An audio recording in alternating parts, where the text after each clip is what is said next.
Hola, muy buenos días a todos, estimados colegas, distinguidos panelistas y queridos asistentes.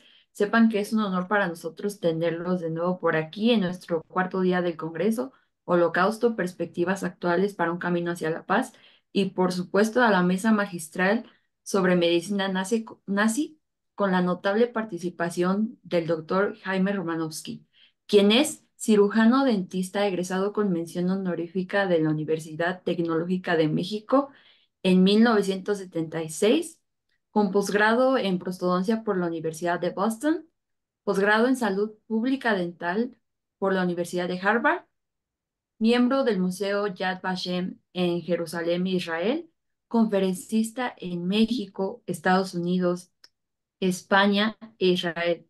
Asimismo, ha impartido cursos presenciales sobre el Holocausto en diferentes países como lo son Holanda, Francia, Ucrania, Polonia, Alemania, Lituania, Estonia, Letonia, República Checa, Grecia, Macedonia, Rumania, Austria, Hungría y Bielorrusia. Y hoy nos guiará en esta ponencia tan importante y relevante sobre un tema delicado pero crucial al mismo tiempo, como lo es la medicina durante el régimen nazi. Bienvenido, Jaime. Muchas gracias, Anaí, y quisiera darle las gracias al comité organizador, en especial a Jessica Lepe y a Samantha Rodríguez. Desde luego, sé que la mayoría de ustedes son universitarios y no quiero agobiarlos con términos de medicina, sino sí quiero explicar cómo es que se llevó a cabo la medicina y la odontología en el tiempo del nazismo. Y antes de empezar la plática, pues quiero decirles que hubiera preferido que esta conferencia fuera presencial y de últimos días me enteré que iba a ser virtual por un grupo de personas que estaban inconformes con el tema y relacionaban al sionismo con el holocausto, que para mi gusto tiene muy poco que ver una cosa con la otra, y lo único que me revela es que gente universitaria, ya sea estudiantes o académicos, me están mezclando una cosa con la otra. Bien, vamos a empezar directamente con la plática y,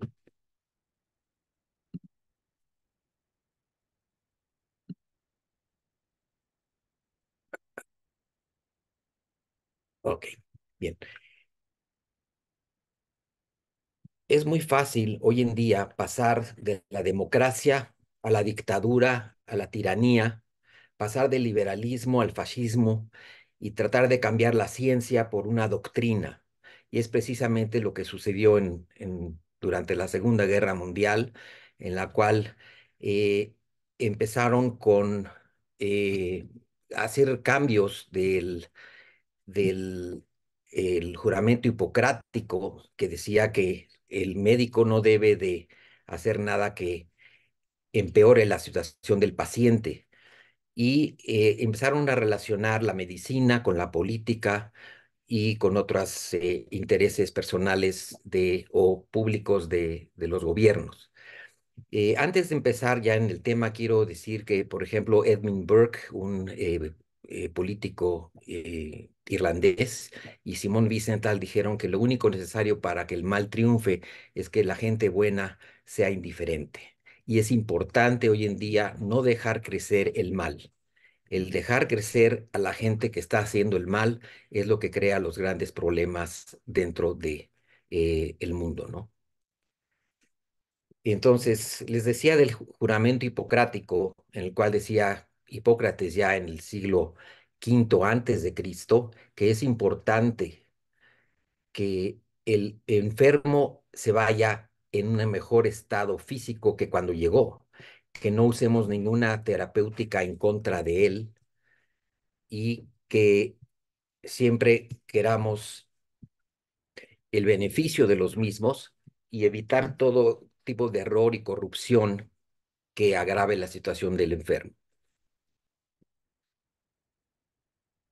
A partir del siglo XIX, con la teoría evolutiva de Darwin, y en el cual decía que por selección natural el pez grande se come al pequeño y hay mutaciones para hacer que cada vez la raza o la especie sea más fuerte. Hubo un científico inglés de nombre Francis Dalton, Galton, que decía que esta teoría evolutoria de Darwin se podía aplicar a los seres humanos y que así como hay razas en los animales, también hay razas en el humano y así como hay animales que son destinados más hacia la carga o a domesticación, el ser humano podría hacerse de la misma forma.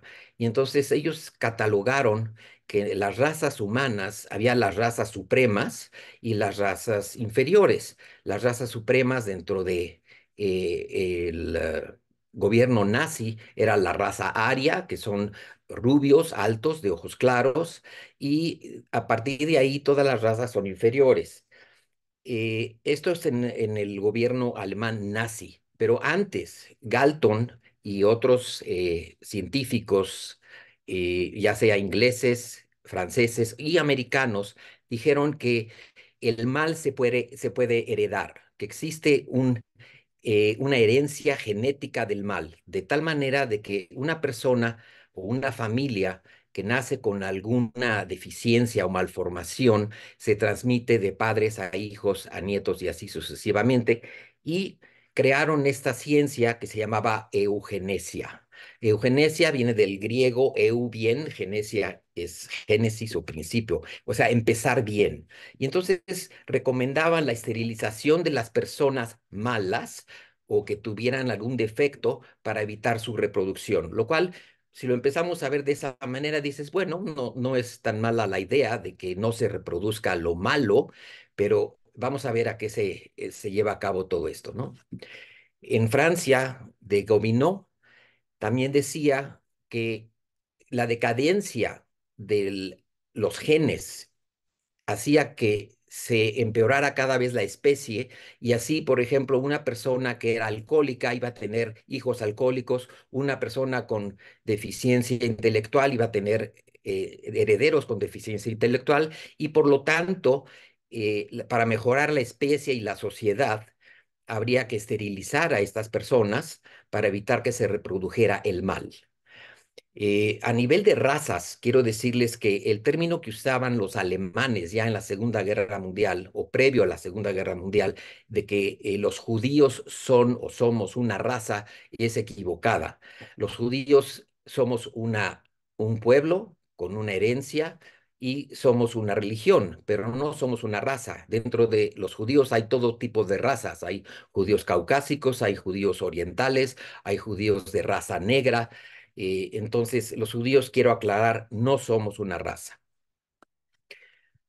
Ya en Estados Unidos, a partir de 1907, se justifica la teoría de la eugenesia en el estado de Indiana, en la Universidad de Indiana, y a partir de entonces se justifica que se puedan esterilizar a todos aquellos violadores, criminales, imbéciles, es el término que se utilizaba, a partir de 1907 y ya para 1939, cuando inicia la Segunda Guerra Mundial, 28 estados de la Unión Americana tenían leyes que permitían esterilizar alrededor de 15,000 personas por estas razones.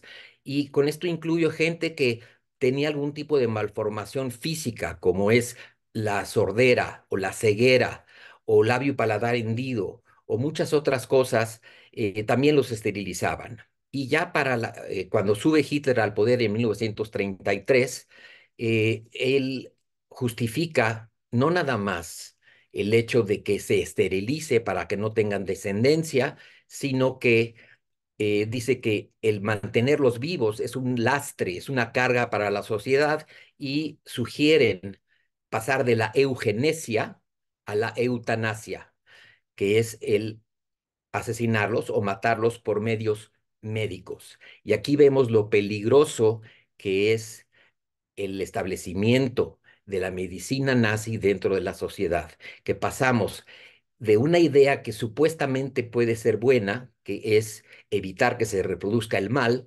a nosotros decidir y tener facultades divinas, decidir quién va a vivir y quién va a morir. Entonces, nuevamente, para resumir, el darwinismo social, que empieza con Charles Darwin, a partir de experimentos que hace sobre todo en las Islas Galápagos, eh, empieza a decidir el gobierno alemán que existen razas inferiores que tienen apariencia humana, pero que no lo son, como son los gitanos, los judíos, la gente de raza negra, los eslavos, los mulatos y así sucesivamente. Y dice que, por ejemplo, las razas supremas tienen pocos hijos, mientras que las razas inferiores tienen muchos hijos, y que por lo tanto hay que esterilizarlos o bien deshacerse de ellos. Y entonces, dentro del gobierno alemán, empiecen a subir profesionales, ya sean abogados o psiquiatras, que justifican ya sea el empleo de fármacos y el establecimiento de leyes que eh, sean convenientes para que a estas personas legalmente se les aísle y posteriormente se puedan ser eliminados. Y una de las razones, o varias de estas razones, son estas que se ven aquí, que en la Primera Guerra Mundial decían los campos de batalla están cubiertos de miles de soldados que han quedado lisiados. Si los comparamos con nuestros manicomios, el cuidado que requieren, uno entra en conflicto. ¿A quién le damos los recursos? ¿A la gente con discapacidad intelectual o a aquellos soldados lisiados que vienen del campo de batalla? Y si no tenemos el suficiente presupuesto por la inflación que hubo después de la Primera Guerra Mundial, entonces, eh, ¿qué hacemos con estas gentes con discapacidades o con algún tipo de defecto físico o intelectual y que tenemos que seguirlos manteniendo? Entonces, ellos justifican a nivel legal y a nivel médico el deshacerse de ellos, el eliminarlos, ya sea de la sociedad o inclusive privarlos de la vida. Y entonces existe la autorización para el exterminio de las vidas sin valor, las vidas indignas de ser vividas. Y ya en 1933, que sube Hitler al poder, para él era muy importante tener a la rama de la ciencia de la medicina de su lado para que sigan sus principios. Y esto es la Facultad de Medicina en abril del 38, previo un año antes del inicio de la Segunda Guerra Mundial, en el cual exigía la fidelidad y la cooperación de la rama médica a todos los principios de higiene racial de Hitler. Y entonces empiezan a haber propaganda, gracias a Joseph Goebbels, el ministro de propaganda, a nivel práctico para que visualmente la gente pueda entender y pueda justificar lo que van a llevar a cabo más adelante. Y entonces ponen, digamos, al microscopio al judaísmo como una estrella de David, a los comunistas como el os, la hoz y el martillo, y al capitalismo con signo de dólar o de pesos, que hay que vigilarlos de cerca para que no se reproduzcan. Y por otro lado, como el fuerte tiene que estar cargando con los débiles que son un lastre y una carga para el Estado, que les cuesta X cantidad de miles de marcos anuales. Y empiezan a haber cálculos a nivel de la Facultad de Economía diciendo de que si el Estado invierte cada año 125 marcos en un alumno normal y 573 en uno con problemas de aprendizaje, 950 en alguien con enfermedad intelectual o mental y 1500 marcos en un niño ciego y sordo de nacimiento, ¿qué caso tiene invertir esa cantidad de dinero en gente que eh, eh, va a la larga a ser una carga siempre para la sociedad?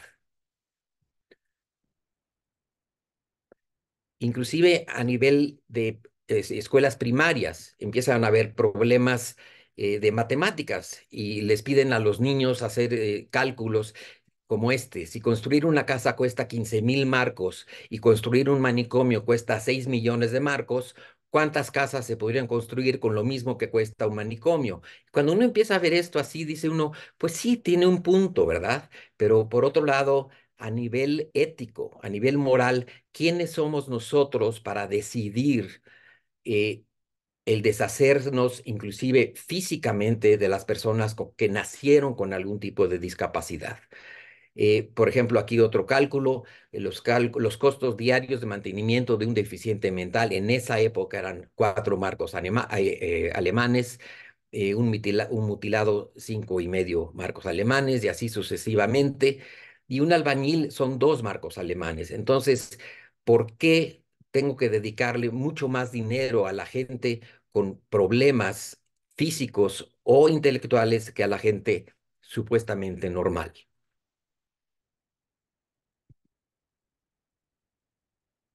Y entonces empiezan a ver las leyes y las sugerencias de la medicina nazi. Y esto es importante que pongan atención porque eh, de veras que es hasta cierto punto ridículo. Dice, la medicina nazi defiende la herencia genética saludable. El médico debe procurar el cuidado de la persona sana.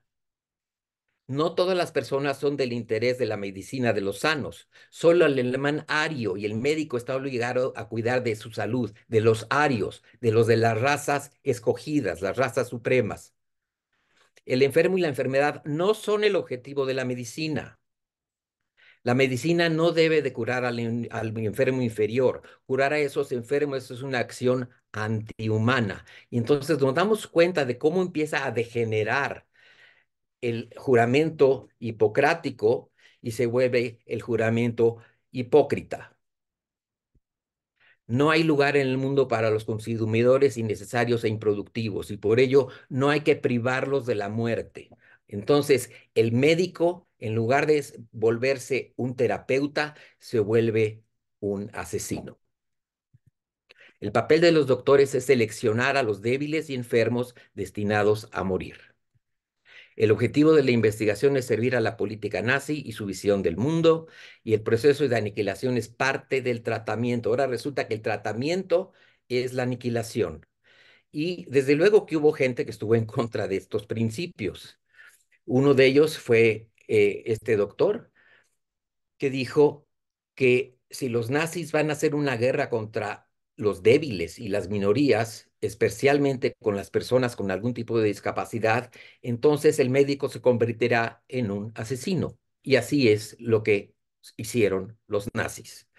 Ahora, tendemos a pensar que esto lo hacen gente ignorante. Quiero decirles que todo esto fue ideado por gente educada, académica, muchos de ellos con doctorados, y lo llevaron a cabo metódicamente. Y esta es una de las cartas, de los pocos documentos, creo que existen nada más 2 documentos firmados por Hitler que autorizan el asesinato en masa. Uno de ellos es este, que es una carta dirigida a su doctor personal, el doctor Brandt, y al doctor Bühler, que les da la facultad para hacerlos responsables y que ellos asignen a su vez a otros doctores para que traten de eliminar, evaluar y llevar a cabo el asesinato de la gente con algún tipo de discapacidad. Y este es del lado izquierdo, el doctor Bühler, y del lado derecho, perdón, del lado izquierdo el doctor Brandt y al lado derecho el doctor Bühler. Y entonces, si ustedes tenían un pariente con discapacidad, les llegaba una carta diciendo que hay un tratamiento nuevo, innovador, que va a mejorar la calidad de vida de su ser querido, que el próximo lunes van a ir en una ambulancia, doctores y enfermeros o enfermeras y que no tiene ningún costo para la familia, para el tratamiento médico. Y después de unos días llegaba otra carta diciendo que a pesar de los esfuerzos del Estado, su familiar había fallecido de neumonía, de epilepsia, de un ataque de apendicitis, y les llegaba el telegrama o las cenizas, y esto lo pueden ver muy claramente en algunas películas, una de ellas, la película Amén, se las recomiendo mucho, del director Costa Gabras. Entonces, esto es lo que empezaron a hacer los nazis de manera metódica. Y esto no fue hecho para los judíos ni los gitanos, sino para toda la población con algún tipo de discapacidad. Esto es muy importante. El empezar a gasear gente no fue en contra de los judíos, fue en contra de la misma población alemana. Les repito, si ustedes tenían un familiar, un hijo, un hermano con algún tipo de síndrome de Down o algún tipo de deformidad física, esto es lo que sucedía. Y esta era la forma que tenía que llenar los doctores y tenía que ponerle de 1 a 3X, les que tuviera 3X era destinado al tratamiento especial. Y había pósters de este tipo que decía, Dios no quiere que la gente enferma se reproduzca. O sea, Dios no, eso es como la guerra santa, ¿no? Ponen atributos divinos a lo que están haciendo los humanos. Esto es en alemán y en rojo es en español. Y entonces esto es lo que empieza a suceder. Pasamos de la eugenesia, que es esterilizar a la gente, a la eutanasia. ¿Quiénes son estas personas? Criminales, violadores, esquizofrénicos, epilépticos, sordos, alcohólicos, dementes, sifilíticos y todo tipo de situaciones indeseables o que estéticamente no eran aceptadas por la sociedad. Y al principio se eligió la asfixia con monóxido de carbono, en el cual destinaron al principio 6 centros dentro del Reich, de los cuales 5 estaban en Alemania y uno estaba en Austria, de los cuales yo ya visité a tres de ellos, y los ponían, estos eran los centros, Hartheim es en Austria, los otros 5 son en Alemania, y ahí está el mapa donde estaban ubicados. Los ponían en un cuarto y prendían el gas, el escape de motores diésel, y había gente que controlaba con un cronómetro cuánto tardaban en asfixiarse. Y esto empieza a ser una idea generalizada y muy macabra. Calculaban, y los alemanes, hay que reconocer, son muy metódicos, muy precisos, desde la temperatura del cuarto, el área de aire en el cuarto, el número de personas, para saber cuánto tiempo iba a tardar en hacer efecto el gas. Oficialmente, hasta el año 43, el total de víctimas era 70,000, extraoficialmente fue 4 veces tanto. Y, por ejemplo, estos son casos de, a la izquierda, una niña de 16 años diagnosticada con esquizofrenia y que después fue tratada con sobredosis de tranquilizantes, y a un niño de 6 años con discapacidad intelectual que fue atendido en Bernburg, una de las 6 clínicas en Alemania, y el reporte de su acta de defunción dice complicaciones de neumonía.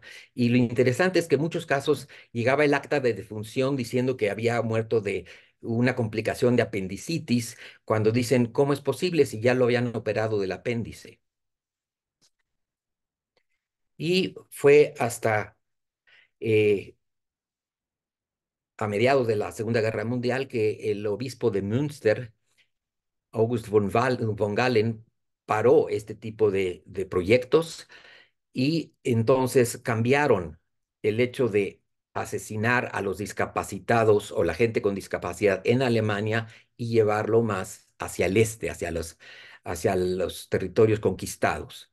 Y entonces fue cuando a partir del año 41 empiezan a existir los campos de exterminio nazi, de los cuales hubieron 6 de ellos. Los 6, según el Museo Yad Vashem en Jerusalén, los 6 estaban en Polonia. ¿Por qué en Polonia? Porque en Polonia era donde había el mayor número de judíos, 3,3 millones de ciudadanos judíos. Y es importante ver el papel de la Cruz Roja.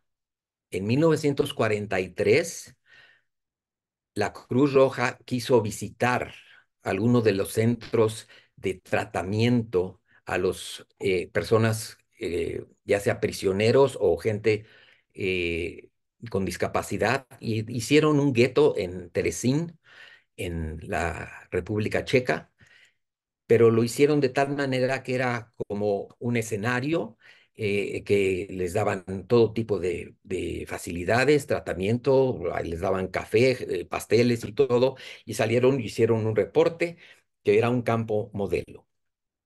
como si lo podemos llevar a la actualidad, la Cruz Roja eh, todavía no ha tenido tiempo de ir a visitar a los capturados rehenes que se llevaron los palestinos a Gaza. No entiendo por qué, pero ese es el papel de la Cruz Roja y a veces de las Naciones Unidas también. Bien, a nivel de odontología, en 1930 había aproximadamente 10.000 dentistas en Alemania y así es como se trabajaba con baja velocidad, con unos motores a base de bandas, sin irrigación. El dentista trabajaba de pie y lo único que ha cambiado, yo creo, hoy en día, entre otras cosas, es que ya no tenemos las básculas dentro de los consultorios dentales. Ya sabemos que la mayoría de las personas tienen sobrepeso y para 1933 se prohíbe que los dentistas judíos formen organizaciones que generen fondos, ya sea para beneficio o para trabajar en hospitales. Un año después, de los, de los 10.000 dentistas que había 1.064 que eran el 9% del total, que eran judíos. Pero ya en 1935, con las leyes de Nuremberg, que empiezan a excluir a los judíos de la sociedad y les quitan su eh, estado civil de ciudadanos de Alemania, y entonces los quieren mandar ya sea a Mozambique o los quieren mandar hacia otros países o bien los empiezan a poner en guetos. Entonces, a partir del 15 de septiembre del 35, con las leyes de Nuremberg, empiezan a limitar las actividades de la población judía.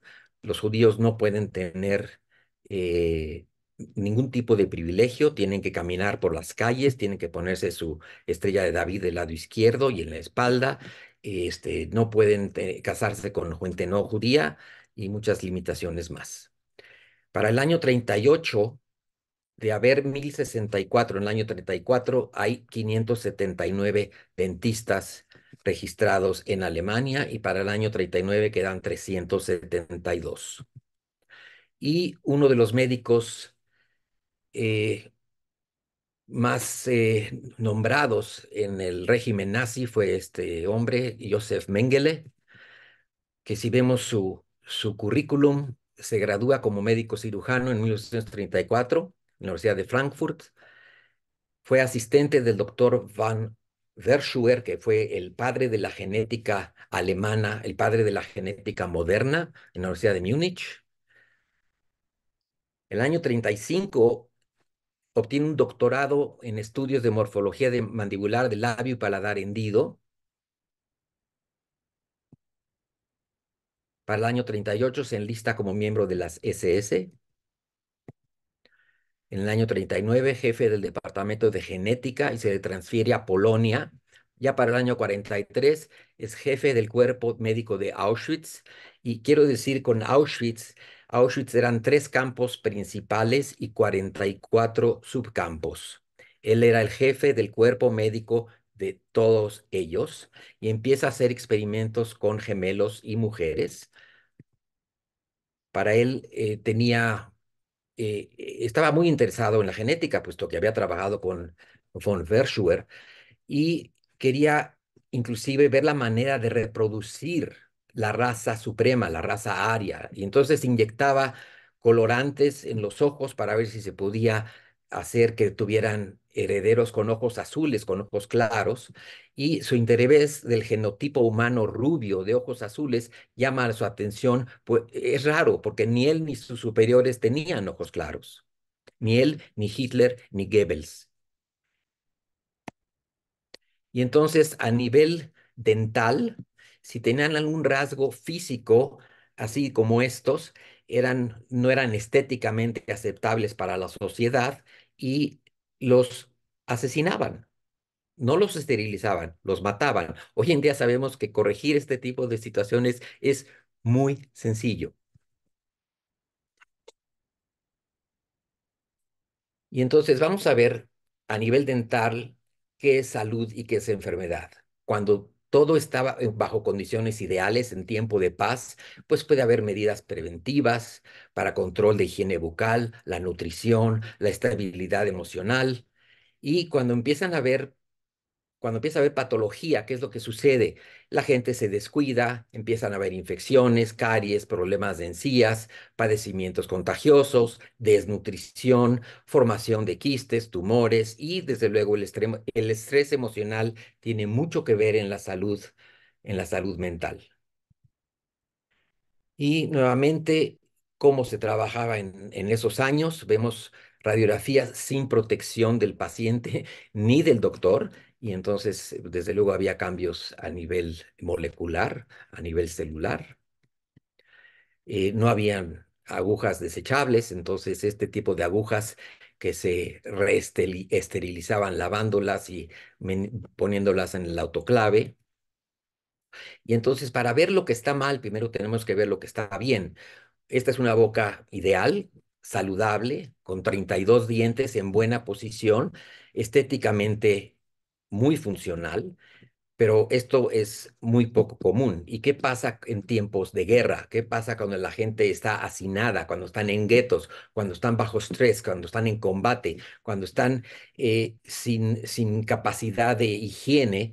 ¿Cómo se empieza a deteriorar? Y desde luego, la boca no nada más nos sirve para comer, nos sirve para hablar, es una tarjeta de presentación, es agradable ver una boca sana en una sonrisa. Pero ¿qué pasa cuando la gente está desnutrida, cuando está en campos de concentración, cuando está bajo trabajos forzadas y no tiene capacidad de tener higiene? Esto es lo que sucede. Empieza a haber pues sarro, caries, problemas de encías, inflamación, infecciones, y esto es sumamente contagioso. ¿Por qué? Porque aquí existen millones de microbios, es un microzoológico. Como vemos aquí, caries rampante, en el cual empieza a atacar a todos los órganos dentarios. A veces la caries llega al nervio, hay infecciones, dolor de dientes es de los dolores más fuertes que una persona puede tener. Medios sépticos, cuando la gente en lugar de tener un baño son letrinas colectivas sin ningún tipo de higiene, hay problema de diarreas, disenterías y demás, este, son problemas mayores, ¿no? Y estas letrinas comunales, todo el hecho de las barracas estaba basado en los establos y las como lugares donde guardan los caballos. Y este es uno que llamaban en la Primera Guerra Mundial la boca de trincheras, cuando la persona no tiene higiene y está mucho bajo estrés emocional, tiene este tipo de infecciones que nuevamente son sumamente contagiosas, producen fiebre, malestar, mal olor. Y desde luego hay otro tipo de problemas, como son este tipo de situaciones hereditarias, que por un problema genético hay una falta de esmalte en los dientes y entonces hay caries rampantes. Todo esto sucede en estado de paz y en estado de guerra. Este doctor, que era el dentista personal de Hitler, él era una persona educada, había sido dentista graduado en Alemania y se especializó en Estados Unidos, en la Universidad de Pensilvania, y él era el dentista de Hitler, de Bormann, de Himmler, de Goering, de Goebbels, de Eva Braun, la segunda novia de Hitler, que era 17 años menor que Hitler. Pero al mismo tiempo él era responsable de las remesas de oro dental extraídas de las bocas de las víctimas de los campos de concentración. Entonces, eh, esto era el papel de los dentistas. Al acabar la guerra, por los juicios de Nuremberg, fue sentenciado a 10 años de prisión y al ser liberado continuó con su práctica en Nuremberg hasta su muerte natural. Esta es una cefalografía del cráneo de Hitler, donde se ve que tenía un puente fijo en la arcada superior y que tenía enfermedad de encías avanzada, a pesar de que él era vegetariano. Otro dentista, y esto era lo que su labor, era responsable de las torturas, estadísticas y el tratamiento dental de los prisioneros en los guetos y campos de concentración. Sus instrucciones eran no efectuar tratamientos preventivos ni restaurativos, únicamente extracciones y sin anestesia, y encargado de centralizar el oro y enviarlo al departamento financiero de la SS. Al final de la guerra fue sentenciado a 6 años de prisión por crímenes contra la humanidad. A su liberación retomó su práctica odontológica al norte de Alemania. Otro dentista en Auschwitz tomó parte en la selección de las personas de los trenes que llegaban a Auschwitz y era muy sencillo, los bajaban al llegar a veces después de varios días sin comida, sin baño, los bajaban en la plataforma de selección en Auschwitz. A la izquierda eran niños, mujeres y ancianos, y a la derecha hombres y mujeres jóvenes, los de la izquierda derechito a las cámaras de gas, los de la derecha para trabajar en trabajos forzados. Al final de la guerra fue sentenciado a 7 años de prisión y al acabar esos 7 años de prisión abandonó su práctica odontológica. Ahora, bajo condiciones normales, una corona de oro, para que se den una idea, cada corona de oro pesa alrededor de 4 gramos.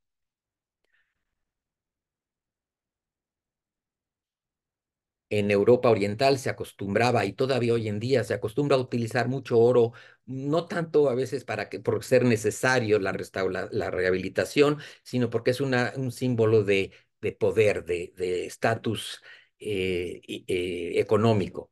Y esto es muy común ver a mujeres o a hombres en esta forma con dientes de oro en todos lados. Hoy en día la odontología occidental cada vez enseñamos menos metal.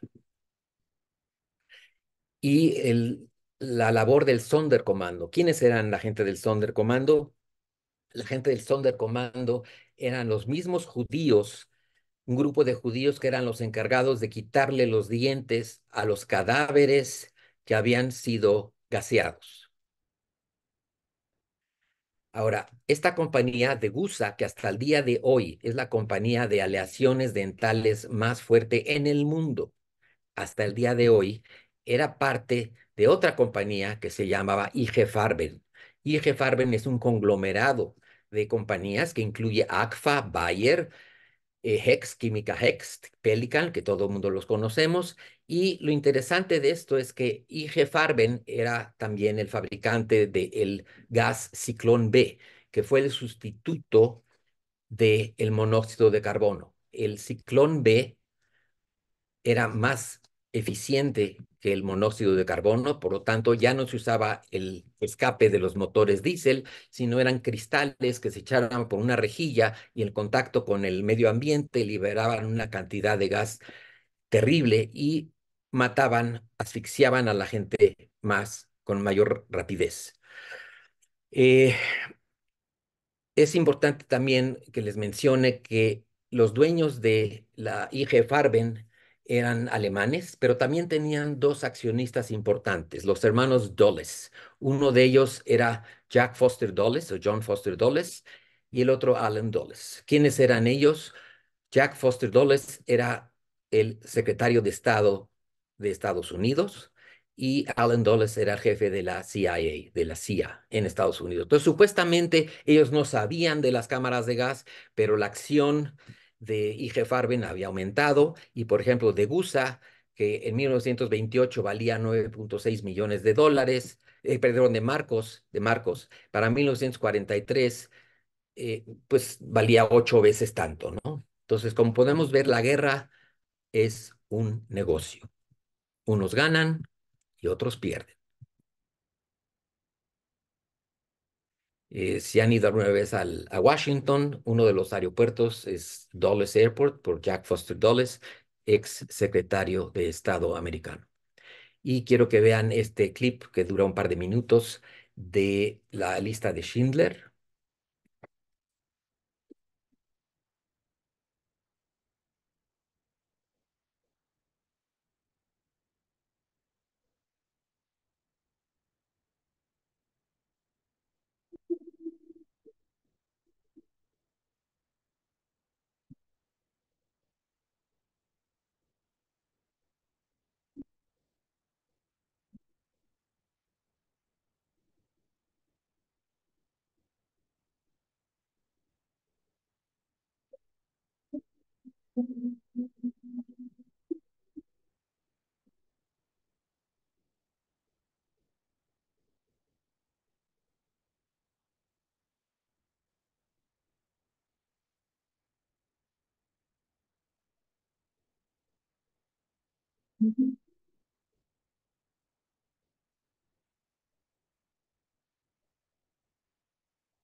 Entonces, ¿qué significan los dientes?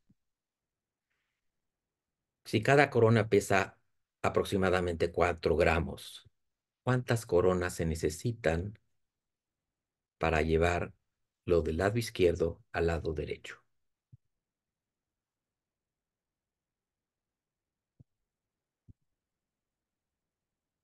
Lo que juntaron los alemanes, según cifras de ellos, fue 8.307 barras de oro. Cada barra de oro son 12,4 kilogramos. El precio de la onza de oro en 1930 era de $20. Al final de la guerra era $35. La semana pasada, el precio de una onza Troy de oro era de $2.050. El valor actual de lo que se llevaron los alemanes, nada más en joyería y restauraciones dentales a precio real, es 6.811 millones, 6 billones, casi 7 billones de dólares. Entonces, todo era reciclable. A los judíos les quitaron sus casas, sus negocios, su cabello, sus propiedades, su vida, su dignidad, y eso es la guerra. Entonces, de los 132 criminales dentistas, solo 60 fueron identificados, solo 7 fueron sentenciados, solamente uno fue sentenciado a muerte.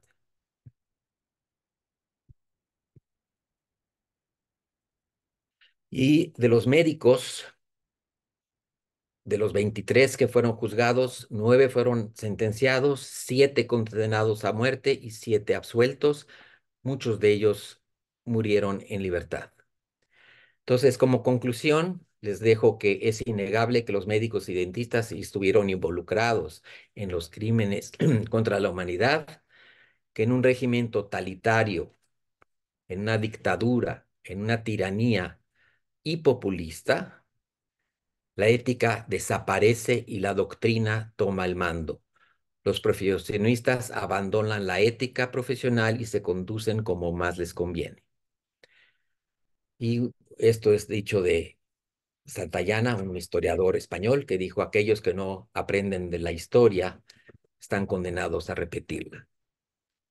Entonces necesitamos saber qué hemos aprendido. Y como bibliografía les dejo esto. Les agradezco su atención y desde luego si hay alguna pregunta o comentario, con mucho gusto. Muchísimas gracias, doctor, por estas reflexiones que nos deja. En verdad que tenemos aún muchísimo que considerar para promover un mundo con verdadera paz. Y bueno, pues ahora haremos la lectura a las preguntas que nos han dejado a través del chat. ¿Cree usted que si se tuviera todo el conocimiento actual sobre las personas con autismo, se hubiera logrado popularizar y llevar a cabo esa serie de prácticas tan absurdas e inhumanas?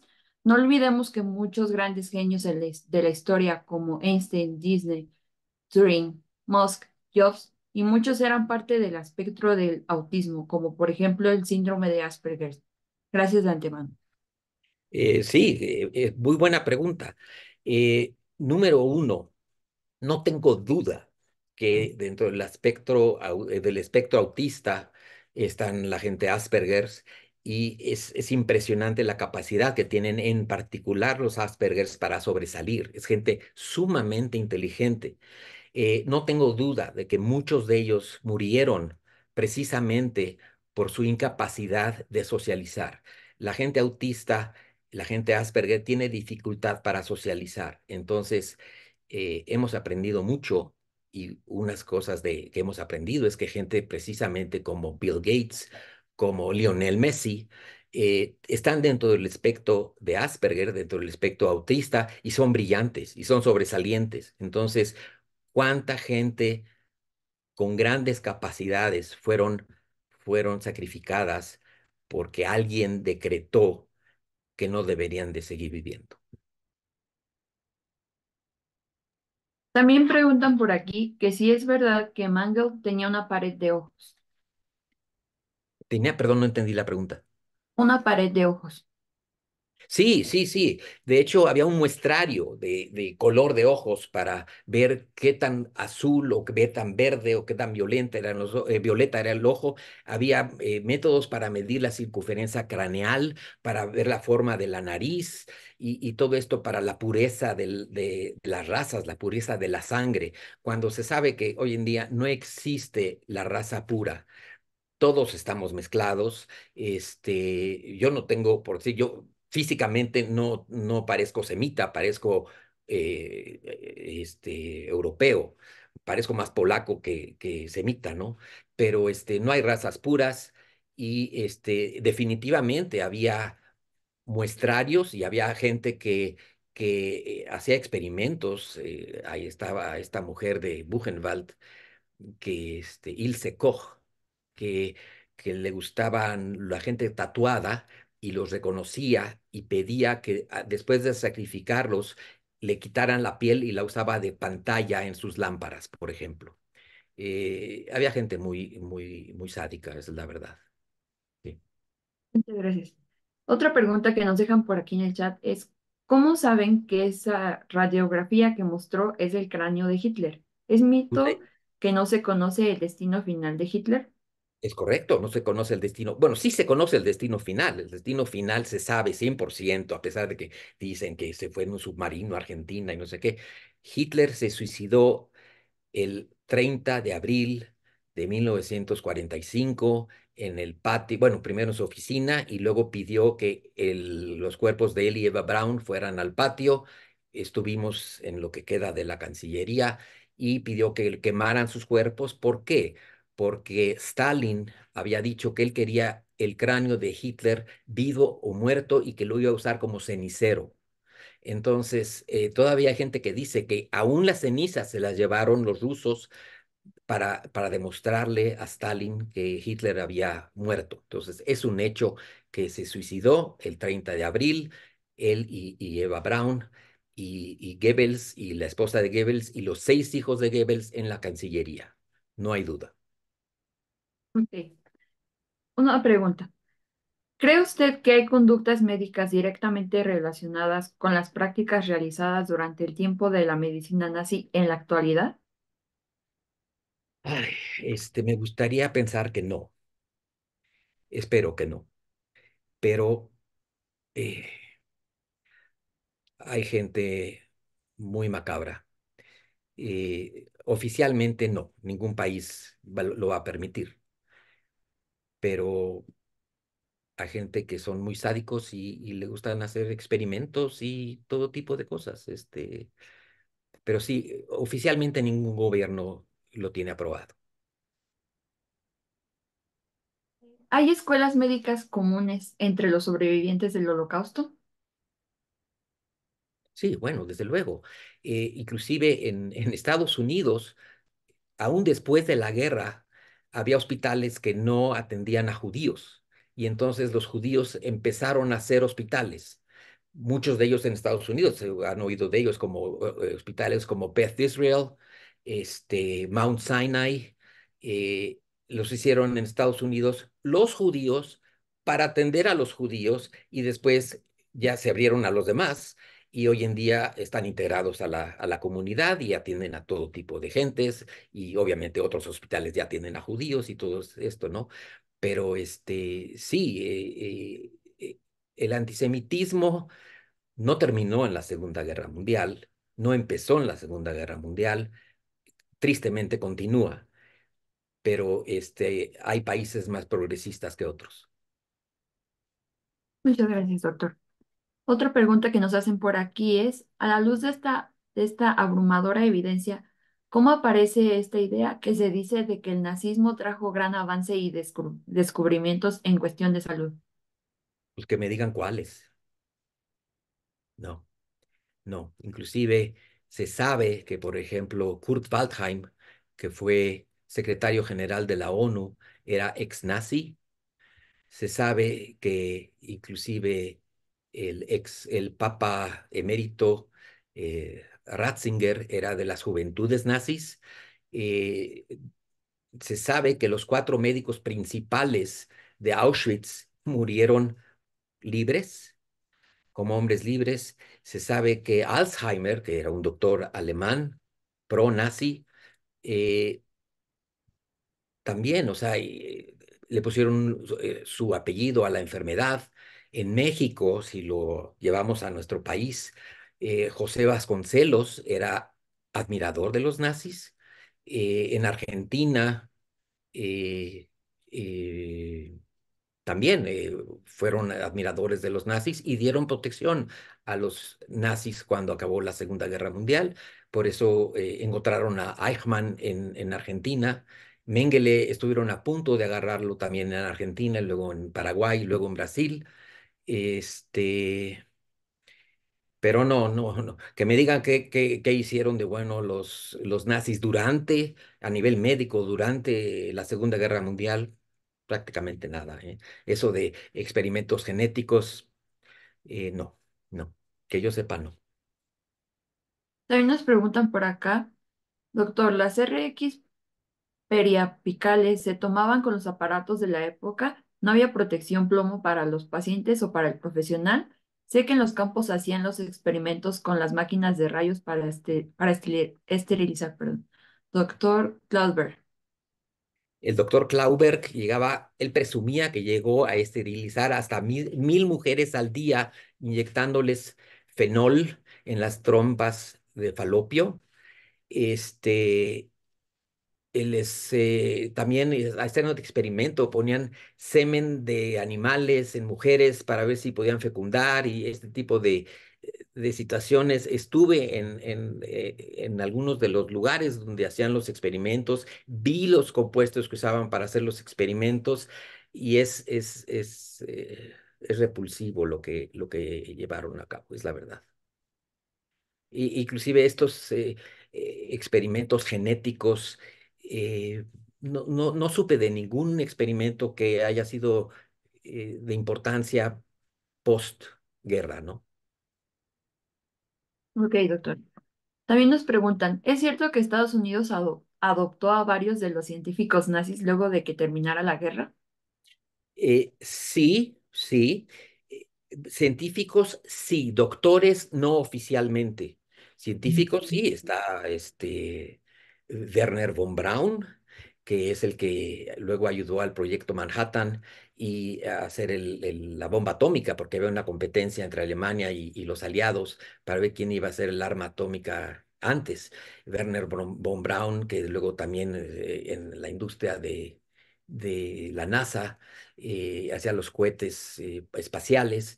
Oppenheimer era un judío originario de Alemania, muchos otros.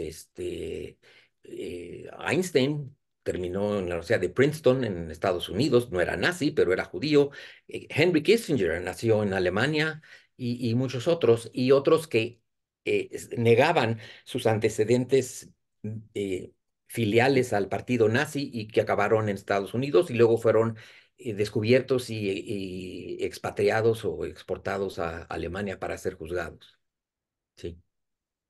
Muchas gracias, doctor. Otra pregunta que nos hacen por aquí es, interesante, ¿entre ellos se consideraban normales? ¿Algún médico se reveló? Sí hubo gente que se rebelaban en contra de el nazismo. gente conocida, intelectuales, por ejemplo, uno de ellos era Willy Brandt, que no era médico, era periodista, que se rebeló en contra del nazismo y decidió huir a Suecia, que era neutral en la época. Sí hubo gente que protestó, muchos de ellos fueron encarcelados y asesinados por estar en contra del régimen, y fueron enviados a campos de concentración. Y clérigos también, muchos de ellos como Niemöller, que fallecieron en campos de concentración protestando contra el régimen. Acuérdense que en regímenes absolutistas, cuando hay la consigna de que están en contra del régimen, como usan muchos gobiernos actuales, es o estás conmigo o estás en contra de mí. No se dan cuenta que gobiernan para toda la población. Ellos gobiernan nada más para los que están de su lado. Ok, muchísimas gracias a todos por su participación e interés, asimismo como realizar sus preguntas en el chat. Esto enriquece muchísimo nuestra ponencia. Muchísimas gracias al doctor Jaime por compartir sus conocimientos y perspectivas con nosotros.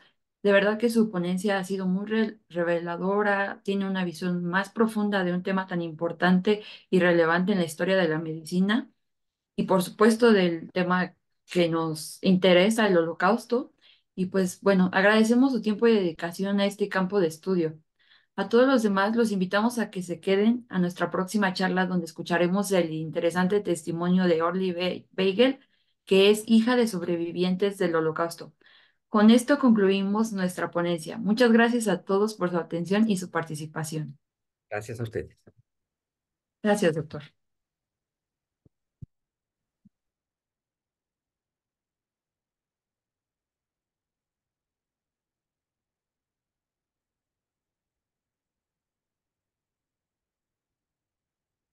Otra vez. No, quiero estar en la reunión.